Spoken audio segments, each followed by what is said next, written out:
আছে কি আল্লাহ ছাড়া কোনো সৃষ্টিকর্তা, যেই সৃষ্টিকর্তা তোমাদেরকে আকাশ পৃথিবী থেকে, জমিন থেকে, আসমান জমিন থেকে রিজেক্ট দিতে পারে? আসে কোনো সৃষ্টিকর্তা? বলেন। যদি থাকে তাই বলেন যে আল্লাহ ছাড়া কোনো সৃষ্টিকর্তা আসে। যদি না থাকে তাহলে কবরে কি করে ফেরেশতায় মানুষকে চিন্তা করে?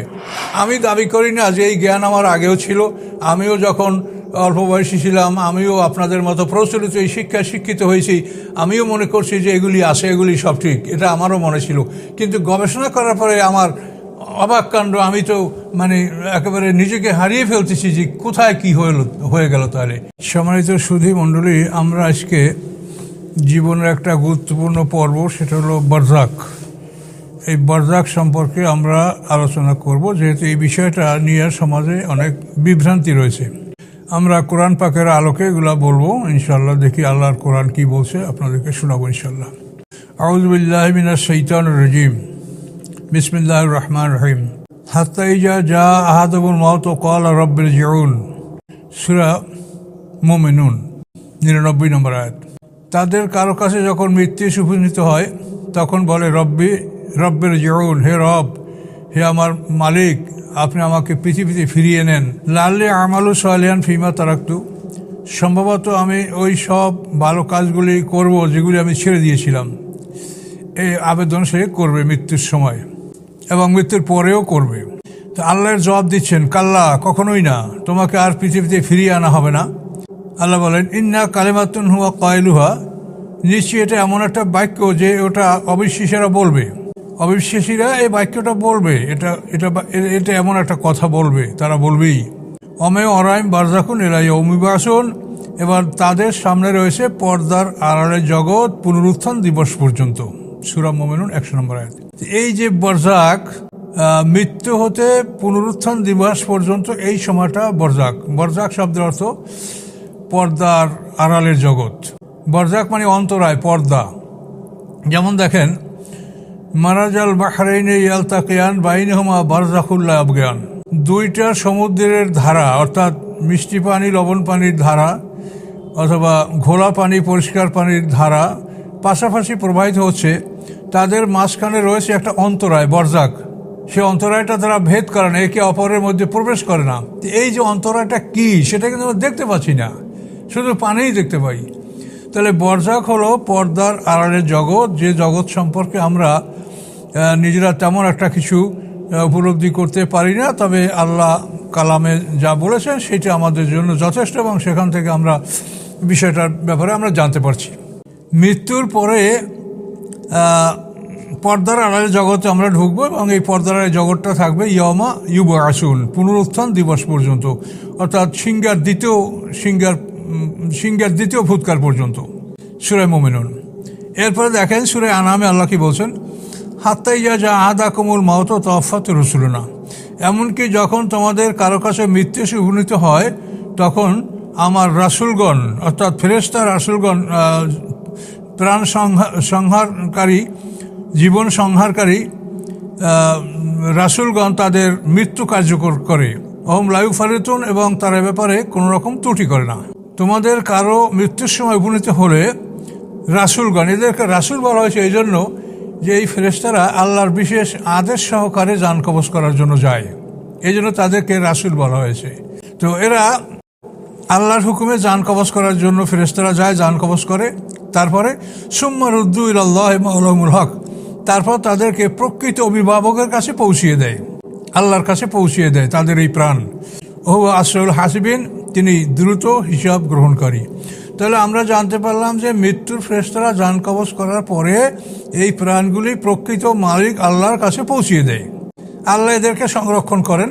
আমরা একেবারেই দৃঢ় বলতে পারি না, তবে যতখানি আমাদের জানা আছে এবং কোরআনে যা আমরা পাচ্ছি তাতে ইলিন এবং সিজিন, এই দুটি স্থানে এদেরকে আল্লাহ সংরক্ষণ করেন। তাহলে আমরা এখান থেকে এটা জানতে পারলাম যে এই মৃত্যুর ফেরেশতাই তাদেরকে তাদের প্রকৃত অভিভাবকের কাছে পৌঁছে দিচ্ছেন, আল্লাহর কাছে পৌঁছে দিচ্ছেন।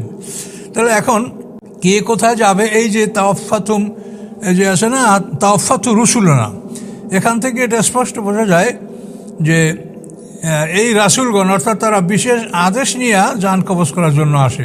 মৃত্যুর ফেরেশতা আবার দুই দল, একদল হলো নাজিআত আর একদল হলো নাশিতাত। সূরা নাজিআতের প্রথম আয়াত, আর নাজিআতে গারকা। তো এই নাজিআত ফেরেশতারা এরা কাফেরদের জান কবজ করে, এবং এরা যাদের জান কবজ করবে এদেরকে তারা আল্লাহর কাছে নিয়ে যাবে এবং আল্লাহর হুকুমে সিজ্জিনে এরা পৌঁছিয়ে দিবে। আর নাশেতাত ফেরেশতা এরা মোমেনদের জান কবজ করবে, এবং এরা জান কবজ করার পরে আল্লাহর হুকুমে ইল্লিনে এই প্রাণগুলি তারা পৌঁছিয়ে দিবে। যেহেতু ফেরেশতা দুই দলে ভাগ করা, নাজিআত এবং নাশিতাত, তাহলে এখানে আর কোনো জটিলতা নাই। আমরা এখানে এই বরজাক সম্পর্কে আমরা জানতে পারছি যে জান কবজ করার পরে ফেরেশতারা তাদেরকে আল্লাহর কাছে পৌঁছিয়ে দেন, এবং আল্লাহর হুকুমে ওই ফেরেশতারাই তাদেরকে দুটি স্থানে স্থাপন করেন, ইল্লিন এবং সিজিন। অত্যন্ত কড়া প্রহরীযুক্ত জায়গা, সেখানে তাদেরকে অত্যন্ত কঠিনভাবে সংরক্ষণ করা হয়, যেহেতু হাসরের ময়দানে তাদেরকে তোলা হবে এবং বিচারের সম্মুখীন হবে। কাজেই এভাবে খুব কঠিনভাবে তাদেরকে সংরক্ষণ করা হয় ইল্লিন এবং সিজিনে। তো এখানে আমরা যে বিষয়টা, যেটা নিয়ে আমাদের জটিলতা, আমরা এখানে এটা বিষয়টা পরিষ্কার বুঝতে পারছি যে মৃত্যু থেকে পুনরুত্থান পর্যন্ত বরজাক।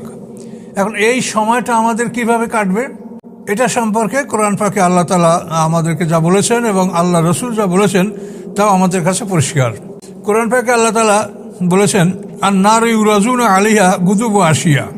ফিরআউন সম্প্রদায় সম্পর্কে আল্লাহ বলছেন যে সকাল সন্ধ্যা ফিরআউন সম্প্রদায়কে তাদেরকে আগুনের সম্মুখে উপস্থিত করা হয়।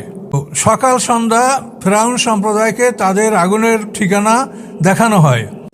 ওয়াউমা তাকুমুস সাআত, এবং যেদিন কিয়ামত অনুষ্ঠিত হবে সেদিন আল্লাহ বলবেন আদখিলু আলা ফিরআউন আসাদ্দুল আযাব, যে ফিরআউন সম্প্রদায়কে কঠিন শাস্তির মধ্যে প্রবেশ করাও। সূরা মোমেন, সূরা গাফিরের 46 নম্বর আয়াত।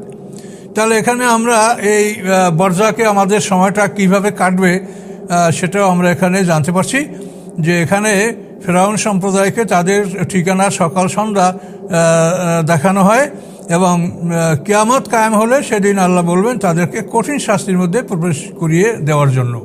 এটা হলো সূরা মোমেন বা গাফিরের 46 নম্বর আয়াত। ঠিক একই রকম আরেকটা আয়াত আছে সূরা তাওবার 101 নম্বর আয়াত।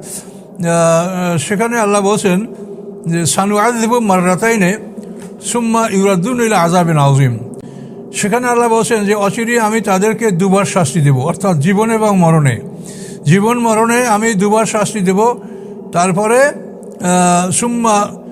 এরপরে আল্লাহ সুম্মা ইউরাদ্দুনা ইলা আসাদ্দিল আযাব, এই দুইবার শাস্তি দেওয়ার পরে তাদেরকে আল্লাহ কঠিন শাস্তি দিবেন। তাহলে কঠিন শাস্তিটা বরজাকে হচ্ছে না, এটা আমরা নিশ্চিত। কোরআনের দুটো আয়াতই বলা হয়েছে, ওয়াউমা তাকুমুস সাআতু আদখিলু ফিরআউনা আসাদ্দিল আযাব, আর ওখানে বলা হয়েছে সুম্মা ইউরাদ্দুনা ইলা আযাবিন আযীম। দুটো একই, আসাদ্দিল আযাব আর আযাবে আযীম দুটো একই। তো এভাবে বরজাকের সময়টা আমাদের এভাবে কাটবে, এটা কোরআনে আল্লাহ তাআলা এটা বলেছেন। এবং এ ব্যাপারে আল্লাহর রাসূলও বলেছেন, যেহেতু কোরআনে আল্লাহ প্রতিশ্রুতি দিয়েছেন যে সুম্মা ইন্না আলাইনা বায়ানা, আল্লাহ বলছেন যে রাসূলকে বয়ান দেওয়া, রাসূলকে ব্যাখ্যা দেওয়া কোরআনের এটা আমার কর্তব্য, আল্লাহ বলেছেন। তাই আল্লাহ রাসূলও এই আয়াত সম্পর্কে বলেছেন, ইন্নী যাহাদাকুম মাতা, নিশ্চয়ই তোমাদের কেউ যখন মারা যায়, ওরে যা আলাই মাকাদাহু বিল গাদাতিল আশি, সকাল সন্ধ্যা তার ঠিকানা তাকে দেখানো হয়। ইনকানা মিনাল জান্নাতে ফামিনাল জান্নাহ ও ইনকানা মিনাল নারে ফামিনান নার। যদি সে জান্নাতি হয় তবে তাকে জান্নাতের ঠিকানা সকাল সন্ধ্যা দেখানো হয়, আর যদি সে জাহান্নামের অধিবাসী হয় তাহলে তাকে জাহান্নামের ঠিকানা দেখানো হয়। এবং তাকে বলা হয় যে হাজা মাকাদুকা, এটা তোমার ঠিকানা, এটা তোমাদের বাসস্থান। হাতকা আজ খালাকাল্লাহু ফিহে ইয়াউমাল কিয়ামা, কিয়ামতের দিন আল্লাহ তাআলা তোমাকে এই ঠিকানায় পৌঁছিয়ে দিবেন। তাহলে কোরআন এবং হাদিস দুটোই স্পষ্ট যে বরজাক আমাদের কিভাবে কাটবে। কোরআনেও স্পষ্ট করে বলা আছে যে তাদেরকে তাদের ঠিকানাগুলি দেখানো হবে, আর হাদিসেও ঠিক আল্লাহ রসুল একই কথা বলেছেন। তো হাদিসে আল্লাহ রসুল দুটোর কথা বলছেন যে জান্নাতের ঠিকানাও দেখানো হবে আর জাহান্নামের ঠিকানাও দেখানো হবে। এটুক ব্যাখ্যা হাদিসে আমরা বেশি পেয়েছি। তাহলে এটা হলো আমাদের জন্য চূড়ান্ত ফয়সালা যে বরজাকে আমাদের সময়টা এভাবে কাটবে। কিন্তু আমরা যেটা দেখতে পাচ্ছি যে আমাদের প্রচলিত সমাজে যে এই বরজাক সম্পর্কে যে কথাটা আছে, যে মৃত্যু থেকে পুনরুত্থান পর্যন্ত এই যে বরজাক, যে জাতি যেভাবে তাদের ক্রিমেটিং ফাংশন বা তাদের অন্ত্যেষ্টিক্রিয়া যেভাবেই যেটা করুক, তারা গ্রেভিয়ার্ড বা কবরস্থানে রাখুক বা সেমিটারি অথবা হিন্দুদের যে পাইলসিয়ার্ড, তাদের চিতার যদি তাদের রাখা হয়, তো যেভাবেই যেটা করা হোক এগুলি সবই বরজাক, অর্থাৎ মৃত্যু থেকে পুনরুত্থান পর্যন্ত বরজাক। তাতে অন্ত্যেষ্টিক্রিয়া বিভিন্ন জাতি বিভিন্ন ধর্মের লোকেরা বিভিন্নভাবে করতে পারে, কিন্তু এই সময়টা সবই বরজাক। এই সময় সবার এই অবস্থাটাই কাটবে, এটা কোরআনে এবং হাদিসে স্পষ্ট বর্ণনা। আমরা প্রচলিত সমাজ ব্যবস্থায় বা আমাদের প্রচলিত ধর্মে যে কথাগুলো আমরা দেখি সেগুলি অবাক কাণ্ড। সেখানে আমরা দেখতে পাচ্ছি যে মৃত্যু ব্যক্তিকে দাফন করার পরে তার সাথীরা চলে যেতে থাকে, তাদের পায়ের আওয়াজ সে কবরে বসে শুনতে পায়। ইতিমধ্যেই তার কবরে দুইজন ফেরেশতা ঢুকে তাকে বসিয়ে তাকে জিজ্ঞাসা করে। বিশেষ করে অধিকাংশ হাদিসে মুহাম্মদ সাল্লাল্লাহু আলাইহি ওয়াসাল্লামকে দেখানো হয় এবং বলা এই লোককে। আবার কোনো কোনো হাদিসে মান রাব্বুকা, আমার নবী কমন দিকে 3টা প্রশ্ন করা হয়। এটা মানে অসংখ্য হাদিসে এটা বিভিন্ন রকমের আছে। কোনো জায়গায় আছে দুইজন ফেরেশতায় বসায়, কোনো জায়গায় আছে দুইজন ফেরেশতা তারা মানে কালো এবং নীল চক্ষু বিশিষ্ট, তাদের নাম মুনকার নাকির। কোনো জায়গায় কোনো হাদিসে আছে যে মানুষ নিজে একা উঠেই বসে। এই বিভিন্ন রকমের বর্ণনা এভাবে আছে, এলোমেলো সব। তো এখন প্রশ্নটা হলো, একটা মানুষ বসে কিভাবে? মানুষ যখন মৃত্যুবরণ করে তখন তার এই যে মানে পদার্থের দেহ, পানি মাটি আগুন বাতাসের দেহ, এটার থেকে তার আধ্যাত্মিক দেহটাকে বিচ্ছিন্ন করে দেওয়া হয়। আধ্যাত্মিক দেহটা হলো নফসে মুতমাইন্না, নফসে আম্মারা, নফসে লাওয়ামা, রুহ। এই 4টা জিনিস পদার্থের দেহ থেকে যখন পৃথক করা হয় তখন সে মানুষটার নাম হয় লাশ। সে মানুষ কথা বলতে পারে না, উঠতে পারে না, বসতে পারে না, কিছুই করতে পারে না। তো মানুষটা মারা গেল, এই সদ্য মারা গেল। মারা যাওয়ার পরে তার প্রাণ নিয়ে যাওয়া হলো ইল্লিন এবং সিজিনে। এখন কবরে সে তো তার মরদেহ, সে দেহটা অল্পের মধ্যে হয়তো ক্ষতবিক্ষত হয়ে যাবে বা যে কোনোভাবেই থাকুক। তো এই দেহটা কীভাবে তাকে বসানো যেতে পারে, সে কীভাবে বসতে পারে? মানুষ যখন ঘুমায় তখন তার 3টা নফস বের হয়ে যায়, রুহুটা ভিতরে থাকে। সেই অবস্থায় তো একটা মানুষ বসতে পারে না, কথা বলতে পারে না, কিছুই সে বলতে পারে না। তো আপনারা আমরা সবাই তো ঘুমাইলে তো মানুষ মরে না, 3টা নফসে বের হয়। আল্লাহ ইয়াকবুজুল আনফুসা হিনা মাউতিহা আল্লাতী লাম তামুত ফী মানামিহা। এই যে আয়াত, এখানে স্পষ্ট আল্লাহ বলেছেন যে ঘুমের মধ্যে যাদের মৃত্যু হয় না তাদের নফসগুলো আল্লাহ তাআলা সংরক্ষণ করেন, হস্তগত করেন, বুঝে নেন। এই ঘুমের সময়ই তো শুধু রুহু ভিতরে থাকে, নফস বেরোয়, তারপরে আমরা কিছু বলতে পারি না, আমরা নড়াচড়া করতে পারি না, কোনো কথা শুনতে পারি না, জবাব দিতে পারি না। যে একটা মানুষ মৃত্যু হয়ে গেল, চাইরোটা তার পৃথক হয়ে গেল, এখন সেই লোকটা কিভাবে তাকে বসানো হলো, কিভাবে তাকে জিজ্ঞাসা করা হলো, আর কিভাবে সে কথা বলল? এগুলি তো সব কাল্পনিক। অথচ আল্লাহর কোরআনে রাসূলের বিশুদ্ধ হাদিস, এই যে হাদিসটা আমি পড়লাম, এটা মানে যাকে সহিহাইন বলা হয় যেটাকে, অর্থাৎ বুখারী মুসলিম দুটো গ্রন্থেই ওই হাদিসটি আছে, যেটা আমি আপনাদেরকে পড়ে শোনাম, আল্লাহ রসুলের হাদিস, ইন্না আহাদাকুম ইযা মাতা, এই হাদিস। তো কোরআনেও আছে, হাদিসেও আছে। এটা আপনারা না বলে আপনারা আবিষ্কার করলেন। এই ফেরেশতা কোথার থেকে আইলো, এই ফেরেশতা কিভাবে মানুষকে জীবিত করলো, এগুলি কত বড় ভয়ঙ্কর অপরাধ, সেটা আমি কোরআনের আলোকে আপনাদেরকে বুঝিয়ে দেওয়ার চেষ্টা করব। আমি দাবি করি না যে এই জ্ঞান আমার আগেও ছিল। আমিও যখন অল্প বয়সী ছিলাম, আমিও আপনাদের মতো প্রচলিত এই শিক্ষায় শিক্ষিত হয়েছি। আমিও মনে করছি যে এগুলি আছে, এগুলি সব ঠিক, এটা আমারও মনে ছিল। কিন্তু গবেষণা করার পরে আমার অবাক কাণ্ড, আমি তো মানে একেবারে নিজেকে হারিয়ে ফেলতেছি যে কোথায় কি হয়ে গেল। তাহলে এটা কত বড় অপরাধ।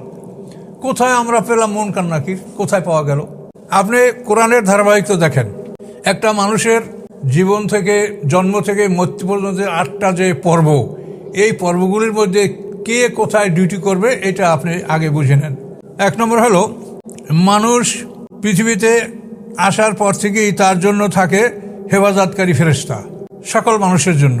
ওয়াইন্না আলাইকুম লাহাফিজিনা কিরামান কাতিবিন ইয়ালামুনা মা তাফআলুন। এই যে কিরামান কাতিবিন, তারা হেফাজতকারী ফেরেশতা এবং অন্যদিকে তারা লেখক। তো এই ফেরেশতা, হেফাজতকারী ফেরেশতা প্রত্যেকটা মানুষের সাথে থাকে। নাবালেগ অবস্থায় এই ফেরেশতারা তার গলায় আমলনামা লেখে না, আমলনামা লটকায় না। বালেগ হওয়ার সাথে সাথে তার গলায় আমলনামা লটকিয়ে দেওয়া হয়, এবং এই ফেরেশতার নাম হলো কিরামান কাতিবিন। কোরআনে তার নাম আছে। এই কিরামান কাতিবিন তার সারা জীবন তার পাহারাদারির কাজ করে, এবং তার যখন মৃত্যুর সময় আসে তখন মৃত্যুর জন্য আল্লাহ তাআলা আলাদা ফেরেশতা নিয়োগ করে রেখেছেন। কুল ইয়াতাওয়াফাকুম মালাকুল মাউতিল্লাযী ওয়াক্কালা বিকুম। কোরআন পাক আল্লাহ বলেন, সাজদার 11 নম্বর আয়াত, আল্লাহ বলেন তোমাদের মৃত্যু কার্যকর করবে ফেরেশতা, যেই ফেরেশতাকে তোমাদের মৃত্যু কার্যকর করার জন্য দায়িত্ব দেওয়া হয়েছে। তাহলে প্রত্যেকটা মানুষের মৃত্যু কার্যকর করার জন্য দায়িত্বশীল ফেরেশতা আছে, সে মৃত্যু কার্যকর করবে। তাহলে কিরামুন কাতিবিন ফেরেশতা আপনার সারা জীবন আপনার পাহারাদার এবং লেখক, এবং মৃত্যুর সময় মৃত্যু কার্যকরী করার জন্য আলাদা ফেরেশতা নিয়োজিত আছে, তারা মৃত্যু কার্যকর করবে। কার্যকর করার পরে তারা এই প্রাণগুলি আল্লাহর কাছে পৌঁছিয়ে দেবে, এবং আল্লাহর হুকুমে তারা ইল্লিন এবং সিজ্জিনে তাদেরকে সংরক্ষণ করবে। এটা স্পষ্ট কোরআনে বলা আছে। কিন্তু এখন এইখানে যে কবরে মানুষটাকে বসানো হলো, এখানে আপনাকে একটা বিরাট বিষয় জানতে হবে। সেটা হলো এই হায়াত এবং মৌত দুটো জিনিস, এই দুটোই আল্লাহর নিয়ন্ত্রণে। কিন্তু এর মধ্যে আল্লাহ তাআলা হায়াতের বিষয়টা সম্পূর্ণ নিজে নিয়ন্ত্রণ করেন, এটা কারো দায়িত্বে দেন না এবং কারো সহযোগিতা এটা নেন না। কিন্তু মৃত্যুর ব্যাপারটা আল্লাহ তাআলা ফেরেশতাদের হাতে দিয়েছেন। ভালো করে খেয়াল করেন, পৃথিবীতে মানে সৃষ্টির ব্যাপারটা, এটা আপনি সূরা হজের মধ্যে দেখেন, ইয়া আইয়ুহান নাস ইন কুনতুম ফি রাইবিন মিনাল বা'সি ফাইন্না খালাকনাকুম, এই ফাইন্না আল্লাহ নিজে, আমি তোমাদেরকে সৃষ্টি করেছি। সূরা মুমিনুনের আয়াতগুলিতে 13, 14, 15 আয়াতে দেখেন, সেখানে আল্লাহ তাআলা এভাবেই বলেছেন, ওয়ালাকাদ খালাকনাল ইনসানা মিন সুলালাতিন মিন তিন, নিশ্চয়ই আমি মানুষকে মাটির নির্যাস হতে সৃষ্টি করেছি। সুম্মা জাআলনাহু নুতফাতান ফি করারিন মাকিন, তারপর আমি তাকে নুতফা অর্থাৎ সিমেন্স, আমি শুক্রবিন্দুতে আমি তাকে পরিবর্তন করেছি এবং সুরক্ষিত স্থানে তাকে আমি স্থাপন করেছি, করারে মাকিন। সুম্মা খালাকনা, এরপরে আমি সৃষ্টি করেছি নুতফাকে আলাকা, জমাট রক্ত। যেখানে কিন্তু খালাক না, আমি আল্লাহ নিজে। ফা খালাকনাল আলাকাতা মুদগা, এবং সৃষ্টি করেছি আমি এই জমাট রক্তকে এক টুকরো গোশতে, যে গোশতের টুকরা মুখে নিয়ে চাবানো যায়। ফা খালাকনাল মুদগাতা এজামান, অতঃপর আমি সৃষ্টি করেছি ওই গোশত টুকরাকে হাড্ডিতে, আমি হাড্ডিতে পরিণত করেছি। অতঃপর ফা কাসাউনাল এজাম আহমাহা, ওই হাড্ডির উপরে আমি গোশত পরিধান করিয়েছি। সুম্মান শানাউ খালকানা আখারা, এরপরে আমি তাকে অন্য সৃষ্টিতে রূপান্তর করেছি। এখন দেখেন প্রতিটি ক্ষেত্রেই না না মানে আল্লাহ নিজে। তাহলে সৃষ্টির ব্যাপারে আল্লাহ তাআলা কাউকে অংশীদার রাখেন না, মানে একেবারে পরিষ্কার আল্লাহ একাই এটা করেন। মুসা আলাইহিস সালামের কাছে ফেরাউন জিজ্ঞাসা করছিলেন, ফামার রাব্বুকুম ইয়া মুসা, এই মুসা তোমাদের রব কি? তুমি এবং তোমার ভাই হারুন তোমাদের রব কি, সে কেমন? তো মুসা আলাইহিস সালাম জবাব দিলেন, রব্বুনাল্লাযী আতা কুল্লা শাইইন খালকাহু সুম্মা হাদা, যে আমার রব হচ্ছেন তিনি, যিনি সমস্ত কিছু সৃষ্টি করেছেন এবং তাদেরকে পথ দেখিয়েছেন, তাদেরকে হেদায়েত দান করেছেন। এই যে সৃষ্টির ব্যাপারটা, এটা আল্লাহ নিজে নিয়ন্ত্রণ করেন, আর মওতের ব্যাপারটা আল্লাহ ফেরেশতাদের দায়িত্ব দিয়েছেন। এটা আপনি স্পষ্ট কোরআন থেকে, আপনি সারা কোরআন থেকে এটা দেখতে পারেন, যে হায়াতের মানে জীবনের ব্যাপারটা, সৃষ্টির ব্যাপারটা, এটা আল্লাহ নিজে সংরক্ষণ করেছেন, এবং মওতের বিষয়টা আল্লাহ তাআলা ফেরেশতাদের দায়িত্ব দিয়েছেন। তারা মৃত্যু আল্লাহর হুকুমই করার পরে আল্লাহর হুকুমই তারা ইল্লিন সিজ্জিনে সেটা জমা করে। তো এই কবরে এই মানুষটাকে জীবিত করার ক্ষমতা কার আছে? এটা তো কারো এই ক্ষমতা নাই। কেউ যদি মনে করে যে ফেরেশতারা কবরে মানুষ জীবিত করতে পারে, আমি আপনাদেরকে অনুরোধ করবো, ওলামায়ে কেরাম আপনারা বলেন, আপনারা মুফতি থেকে ফতোয়া লন যে ফেরেশতারা কোনো কিছু সৃষ্টি করতে পারে, এরকম কোনো ফতোয়া মুফতি সাহেবরা দিতে পারেন কিনা? মানুষ তো দূরের কথা, কোনো এটা পিঁপড়া মাছি পর্যন্ত ফেরেশতারা সৃষ্টি করতে পারে এমন কোনো ফতোয়া আপনাদের কাছে আছে? সম্পূর্ণ সৃষ্টির ক্ষমতা আল্লাহই সংরক্ষণ করেন, এই ক্ষমতা আল্লাহ কাউকে হস্তান্তর করেন নাই। তো এই জন্য ফেরেশতারা কোথায় কি ডিউটি করবে সব বলা আছে। মানুষ জন্মগ্রহণ পর থেকে জন্মের আগে যা অবস্থাগুলি সেগুলি তো আল্লাহ নিয়ন্ত্রণ করেন। এরপরে জন্মের পরে তাকে কিরামান কাতিবিন আজীবন মরণ পর্যন্ত তাকে দেখভাল করে। এরপরে মৃত্যুর ফেরেশতা নিয়োগ করা আছে আল্লাহর পক্ষ থেকে, মৃত্যু জান কবজ করে। এরপর তাকে ইল্লিন সিজিনে পৌঁছিয়ে দেওয়া হয় এবং ইল্লিন সিজিনে তাকে কি করা সেটা বলা হয়েছে যে সকাল সন্ধ্যা তাকে তার ঠিকানা দেখানো হয়। এবং ইল্লিন সিজিনের পরে হাশরের ময়দানে আবার মানুষ যে আল্লাহ তাআলা মাঠে তুলবেন সেখানে ইসরাফিলকে দায়িত্ব দেওয়া আছে। ইসরাফিলের সেখানে নাম আছে। ইসরাফিল সেখানে দায়িত্ব পালন করবে। প্রথম সিংহার ফুৎকারে সমস্ত মানুষের পদার্থের দেহ একত্রিত হবে। দ্বিতীয় সিংহার ফুৎকারে তার সাথে পদার্থের দেহের সাথে আধ্যাত্মিক দেহ রুহু এবং নফস যোগ হবে। যোগ হওয়ার পরে তারপর আল্লাহ তাআলা ওই মাঠে বৃষ্টি বসাবেন। এই বৃষ্টির মাধ্যমেই মানুষগুলি সব ফুটে বের হবে। এই জন্য কোরআন থেকে বারবার বৃষ্টির কথা বলেছেন, কাযালিকা তুখরাজুন। যেভাবে বৃষ্টির ফলে তোমরা দেখতে পাচ্ছ যে তোমাদের গাছপালা তরুলতা উদ্ভিদগুলি ফুটে ফুটে বের হয় মাটির থেকে, ওইভাবে বৃষ্টির ফলে মাঠ থেকে আমরা হাশরের ময়দানে বের হব। এরপরে হাশরের ময়দানে বিচার করবেন। আল্লাহ কোন ফেরেশতা নিয়ে আসবেন সেগুলি আপনাদের এই কোরআন পাকে বলা আছে সূরা ফুরকান, ইয়াওমা তাশাক্কাকুস সামাউ বিল গামামে আর নুজিলাল মালাইকাতু তানজিলা। বিচারের মাঠে আল্লাহ তাআলা ফেরেশতা নিয়ে আসবেন এবং বিচার সম্পন্ন আল্লাহ করবেন। সেখানে সমস্ত ফেরেশতা নবী রাসূল উপস্থিত থাকবে, সব বলা আছে। এরপরে বিচার শেষ হওয়ার পরে জান্নাত জাহান্নামের ফয়সালা হয়ে যাবে। তখন জাহান্নামের ডিউটি করবে 19 জন ফেরেশতা আলাইয়াতে সাথে আসা, যেটা কোরআনে স্পষ্ট বলা আছে যে মানে জাবানিয়া গ্রুপের সানাদুজ জাবানিয়া, এই জাবানিয়া গ্রুপের ফেরেশতারা জাহান্নামে ডিউটি করবে। কাজে এই জাহান্নামের ডিউটি করা ফেরেশতা 19 জন, এটা কোরআনে উল্লেখ আছে। আর জান্নাতে যে সমস্ত ফেরেশতা প্রবেশ করবে তাদেরকে রেদওয়ান বলা হয়েছে। এবং এই আল মালাইকাতু ইয়াদখুলুনা আলাইহিম মিন কুল্লি বাব, যে কোরআনে যেটা বলা হয়েছে প্রত্যেক দরজা থেকে অনুমতিক্রমে ফেরেশতারা জান্নাতবাসীর গৃহে প্রবেশ করবে আল্লাহর পক্ষ থেকে নিয়ামত নিয়া।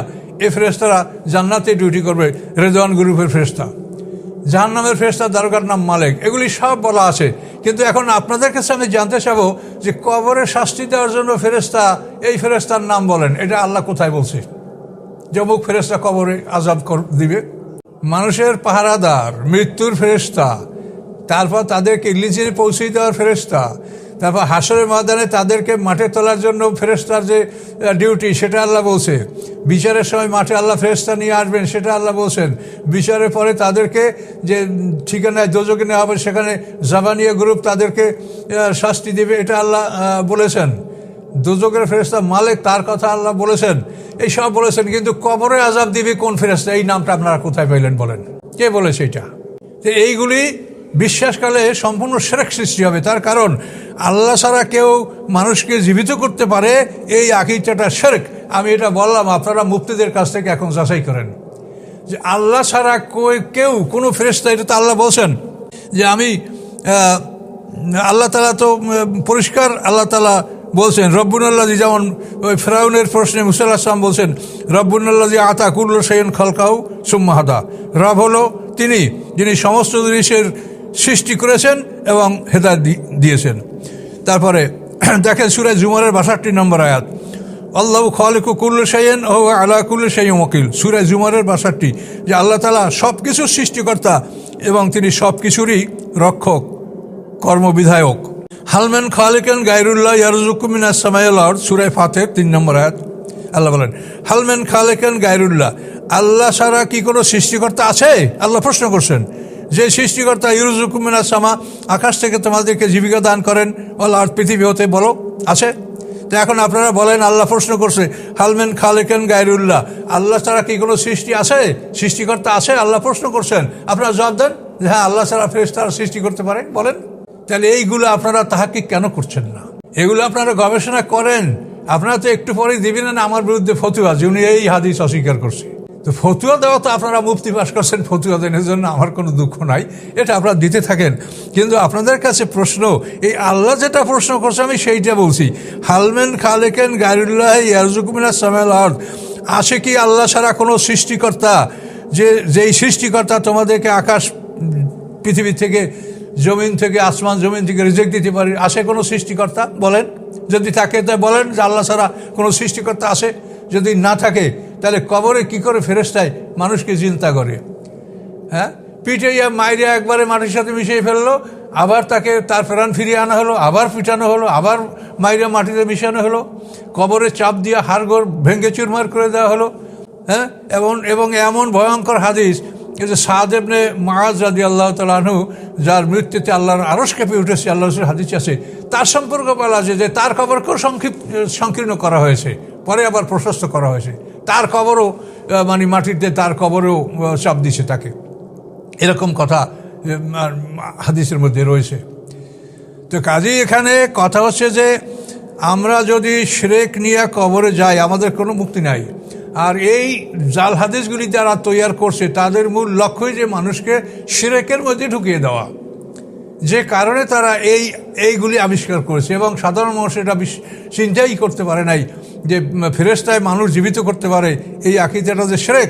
যেহেতু আল্লাহ তাআলা হায়াত এবং মওয়াতের দুইটা বিষয় আমি যে আপনাকে স্পষ্ট করে বললাম যে হায়াতের ক্ষেত্রে কখনোই আল্লাহ তাআলা কোনো ফেরেশতার সহযোগিতা বা কোনো ফেরেশতাকে দায়িত্ব দেন নাই, মৃত্যুর দায়িত্ব দিয়েছেন, সব তো কোরআনে বলা আছে। কিন্তু হায়াতের দায়িত্ব আল্লাহ কোনো ফেরেশতাকে দেন নেই, শুধু তিনি মৃত্যুর দায়িত্ব দিয়েছেন। মৃত্যু কার্যকর করার জন্য আল্লাহ ফেরেশতা নিয়োগ করেছেন আলাদা। এইভাবে আল্লাহ তাআলা কোথায় কোন ফেরেশতা কোন জায়গায় কখন নিয়োগ করবেন সব কোরআনে বলা থাকার পরেও আমরা যা কোরআনে নাই এইটা কোথার থেকে আমরা আবিষ্কার করছি, এটা তো সম্পূর্ণ জাল। এবং এটার দ্বারা আমাদেরকেও শিরকের মধ্যে যাওয়া হচ্ছে যে আমাদের লোকেরা বিশ্বাস করে যে ফেরেশতারা মানুষ জীবিত করতে পারে, ফেরেশতারা মানুষকে জীবিত করতে পারে, পিটিয়ে মারিয়ে মিশিয়ে ফেলাবে, আবার জীবিত করে আবার তাকে পিটাবে, এটা ফেরেশতারা করতে পারে। এই আকীদা তো সম্পূর্ণ শিরক। আল্লাহ ছাড়া সৃষ্টি করার কারো অধিকার নাই, কারো ক্ষমতা নাই। কাজে এই জন্য আমরা যাতে শিরক থেকে বাঁচতে পারি, আমার এই আলোচনার উদ্দেশ্যই যে আমাদেরকে যে আল্লাহ তাআলা দায়িত্ব দিয়েছেন কোরআন প্রচারের, সমস্ত উলামায়ে কেরাম এই দায়িত্ব, আমরা ওরাসাতুল আম্বিয়া সাহাব আলেমরা। কাজে আমাদের কর্তব্য হলো যে মানুষকে শিরক থেকে মুক্ত করা, এটা হলো প্রথম। এরপরে হলো অন্য অন্য আমল। কাজে এই শিরক থেকে মুক্ত করার জন্য এই কথাগুলো খুব জরুরি আমার কাছে।